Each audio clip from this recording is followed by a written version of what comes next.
সন্তানকে চিনাইতে হয়, বাবা এটা কোরআন শরীফ পড়তে হয়, শিখতে হয়, আমল করতে হয়, হাদিসের শিক্ষা দিতে হয়, হাদিস অনুযায়ী সুন্নাত অনুযায়ী আমল করতে হয়।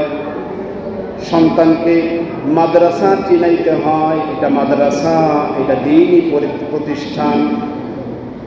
সন্তানকে মসজিদ চিনাইতে হয়, মসজিদকে হাফেজ, মসজিদকে সন্তানদেরকে মসজিদ চিনাইতে হয়, সন্তানদেরকে একজন হাফেজকে সম্মান করা শিখাইতে হয়, সন্তানকে উলামায়ে কেরামের সাথে ভালো ব্যবহার, তাজিম, সম্মান করা শিখাইতে হয়।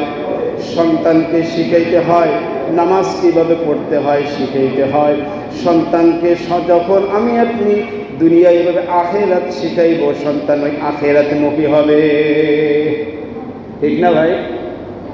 সন্তানকে যখন বলবো মাদ্রাসাটা জঙ্গির কারখানা, সন্তান ওইটাই শিখবে, মাদ্রাসা জঙ্গির কারখানা। সন্তানকে যদি বলা হয় আলেম ধর্ষক, সন্তান ওইটাই শিখবে। সন্তানকে যদি শেখানো হয় আলেমরা জালেম, সন্তান ওইটাই শিখবে। সন্তানকে যদি বলা হয় আলেমরা জিনাখোর, সন্তান ওইটাই শিখবে।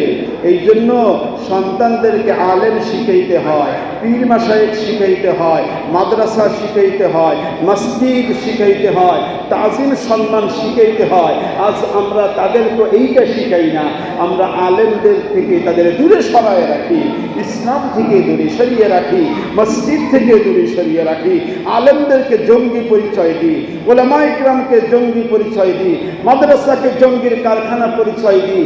এর দ্বারা সন্তান নষ্ট হয়। এই সন্তানের দ্বারা সমাজ শান্তি পায় না, পরিবার শান্তি পায় না, দেশে শান্তি আসে না।